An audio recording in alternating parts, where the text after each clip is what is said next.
Olá, pessoal! Falaremos agora sobre matriz extracelular. A matriz extracelular é uma rede de polissacarídeos e proteínas secretadas pelas células, e na qual as células estão embebidas e aderidas. No século XVII, as fibras do tecido conjuntivo eram consideradas a base da vida, que teriam surgido por geração espontânea. A partir de 1800, com vários estudos, se descobriu as células do tecido conjuntivo. Material que se encontrava externamente às células foram reconhecidos como matriz extracelular. No período de 1930 a 1975, os componentes da matriz extracelular foram caracterizados por métodos físico-químicos, químicos e biológicos celulares. Para o principal colágeno da pele, tendão e osso, foram determinadas as estruturas moleculares e fibrilas.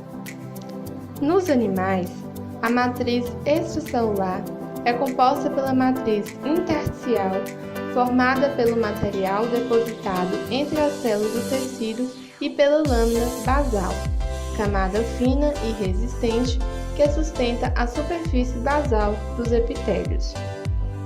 A matriz extracelular pode ser dividida de três componentes principais: proteínas estruturais, o colágeno, a elastina e a fibrilina, proteínas especializadas, a fibronectina, laminina e fatores de crescimento, e os protoglicanos, que são as proteínas mais glicosaminoglicanos.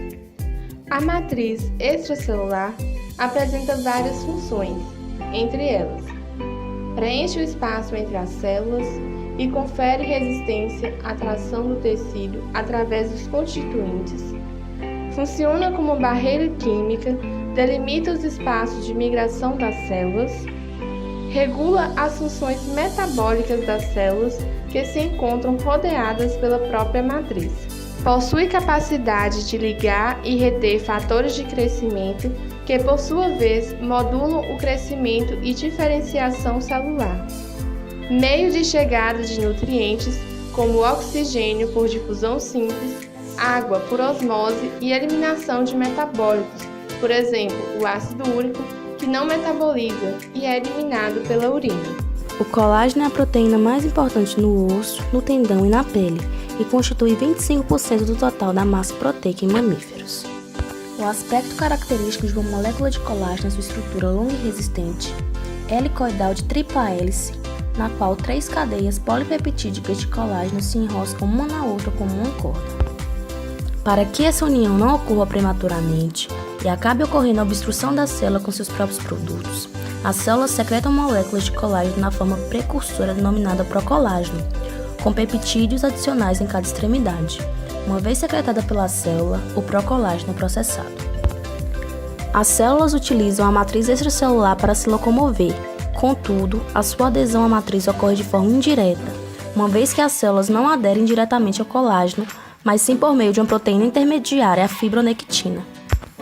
Uma parte da molécula de fibronectina se liga ao colágeno e a outra forma um sítio de ligação para a célula. As células se ligam a sítios específicos na fibronectina por uma proteína receptora denominada integrina, que se estende a partir da membrana plasmática celular. Enquanto o domínio extracelular da integrina se liga à fibronectina, o domínio intracelular se liga aos filamentos de actina do interior da célula. Graças a esse ancoramento, em vez de serem rompidas da fina bicamada lipídica em um momento de tensão entre as células e a matriz, as moléculas de integrina transmitem o estresse da matriz para o citoesqueleto.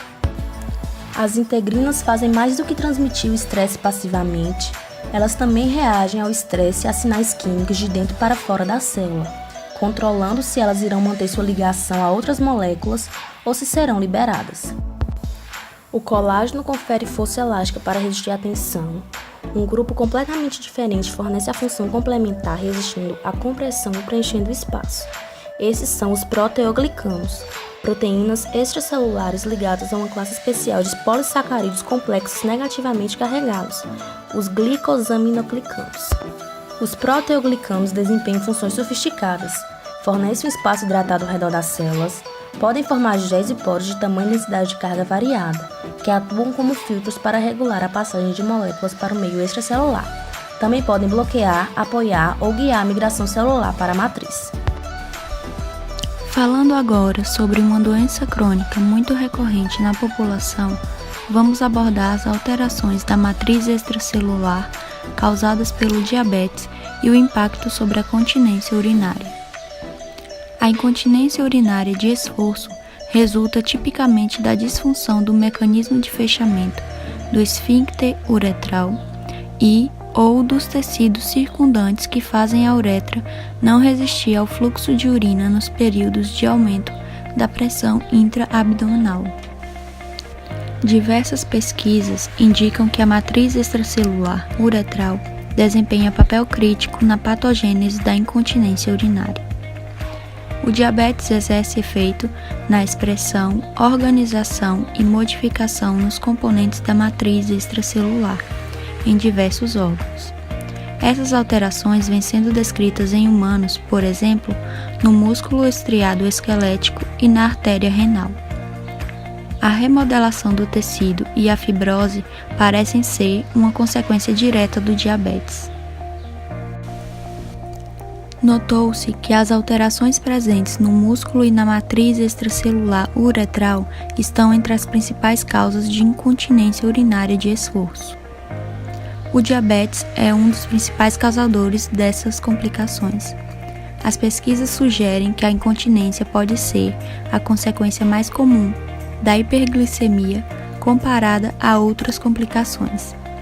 Identificar os fatores de risco para o desenvolvimento da incontinência urinária em diabéticas é o maior objetivo na prevenção dessa condição tão comum. Agora, relacionando um pouco com a área de nutrição, falaremos sobre cicatrização e os fatores nutricionais que influenciam no processo. A cicatrização de feridas corresponde a uma cascata de eventos moleculares, celulares e bioquímicos bastante coordenada e interativa que possibilitam a reconstituição tecidual. Em uma lesão tecidual, o colágeno e outras substâncias da matriz extracelular estão em contato com elementos sanguíneos, o que provoca desgranulação de plaquetas e ativação das cascatas de coagulação. Relacionando a nutrição, sabe-se que alguns antioxidantes como vitamina C e B, zinco e cobre podem influenciar na cicatrização de feridas. A vitamina C, por exemplo, atua como cofator de enzimas que atuam na hidroxilação em resíduos de lisina de procolágenos durante a sua síntese no retículo endoplasmático.